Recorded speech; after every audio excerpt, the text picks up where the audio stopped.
Nobody would have expected that a poor kid would one day create some of the most expensive automobiles in the world. So, how does this all happen? How did this young boy make a name for himself in one of the most saturated markets in the world?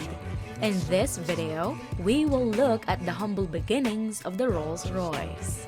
Frederick Henry Royce was born in 1863 in the town of Wilton, which is located in England. His family consisted of 5 children, and his parents, James and Mary, managed a flour mill. He was the youngest of the bunch. James had continued in the same line of work as his father, but he was not skilled in business, and as a result, the family ran into financial difficulties. Because of how terrible things went, the Royce family was forced to declare bankruptcy in 1867. Then in 1872, tragedy struck again when Henry's father died suddenly. The children, including 9-year-old Henry, had to pitch in to make ends meet. Henry's early life in poverty had a lasting impact on him. He dropped out of school after his freshman year and started an apprenticeship at the Great Northern Railway Works when he was 15 years old. Despite the fact that he did not have a formal education, Henry took advantage of every opportunity to educate himself.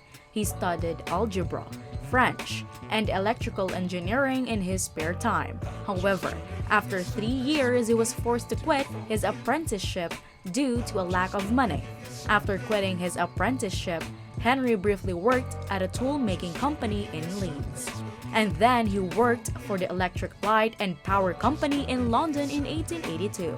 He moved to Liverpool and continued working for the Electric Light and Power firm there, although he had always intended to pursue engineering as a full-time profession.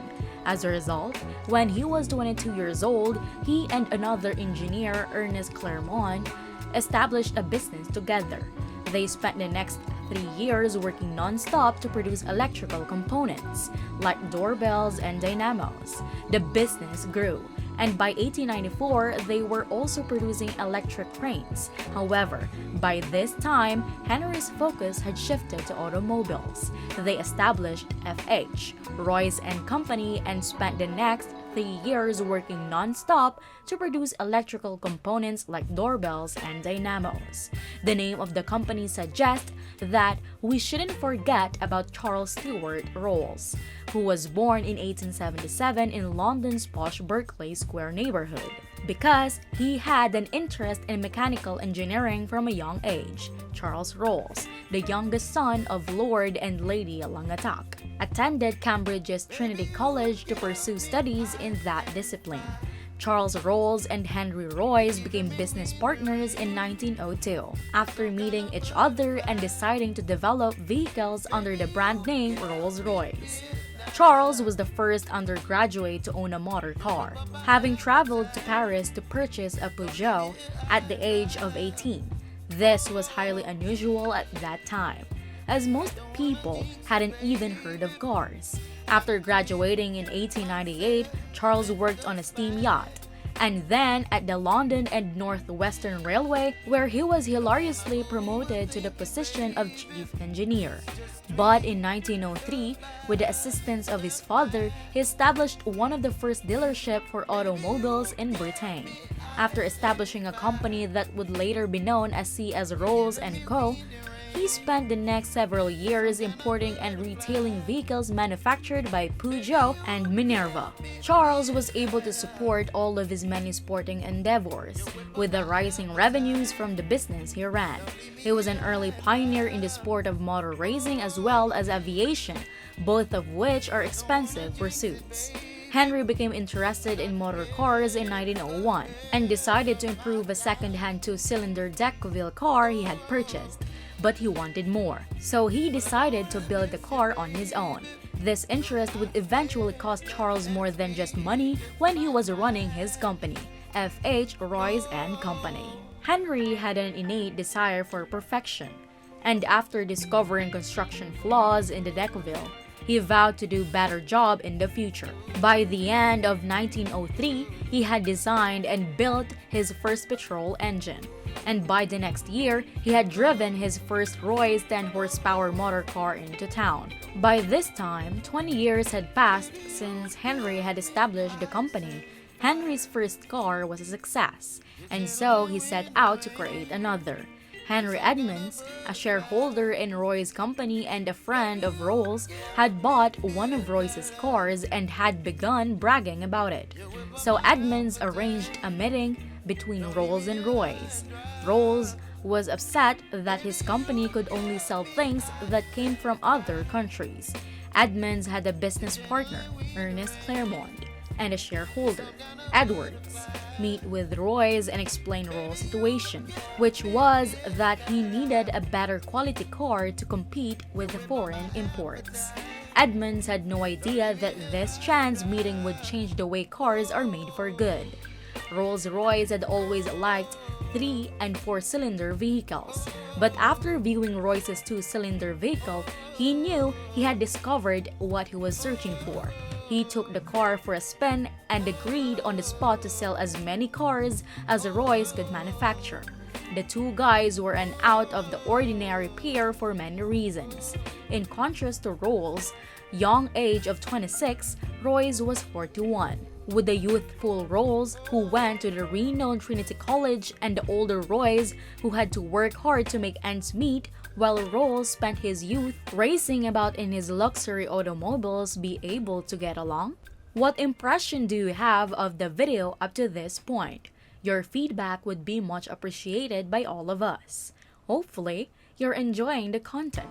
If you want more videos like this one, remember to give this video a thumbs up and subscribe to the channel. Now, let's go back to the video. Even though they were different, Henry Royce and Charles Rolls made a strong team. This led to the founding of the Rolls-Royce Corporation in 1906 and the release of the 6-cylinder Silver Ghost within a year. At the time, the Silver Ghost was the best car in the world. While Henry and Charles were busy manufacturing and selling motor cars, Charles' partner Claude Johnson assumed the role of managing director. He recognized the importance of growing the company's reputation, and being the publicity whiz that he was, he planned and executed a number of publicity stunts to highlight the smoothness, safety, and dependability of Rolls-Royce vehicles. One of his first advertisements for a 40 to 50 HP automobile compared it favorably to the 6-cylinder Rolls-Royce, calling it the greatest car in the world.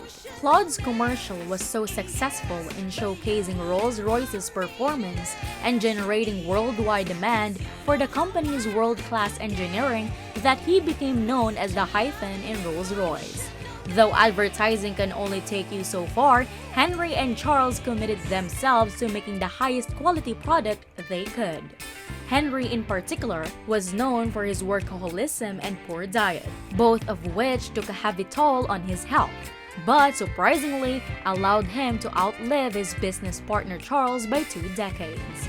As the years progressed, the daredevil Charles became increasingly interested in aviation and tried to convince Henry to work with him on a design for an aero engine.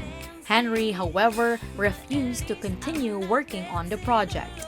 In 1910, he made a history by completing the first non-stop double flight across the English Channel, but a month later, everything changed when he was killed in an air crash during a flying display at Bournemouth. At the age of 32, he was the first Briton to die in a plane crash, and his untimely demise meant the end of the brief Rolls-Royce partnership. Henry Ford had an inborn work ethic, and the innovative designs he created for Rolls-Royce cemented the company's reputation for cutting-edge engineering and quality. He never wavered in his belief that the best designs are made with the best materials by the most skilled people.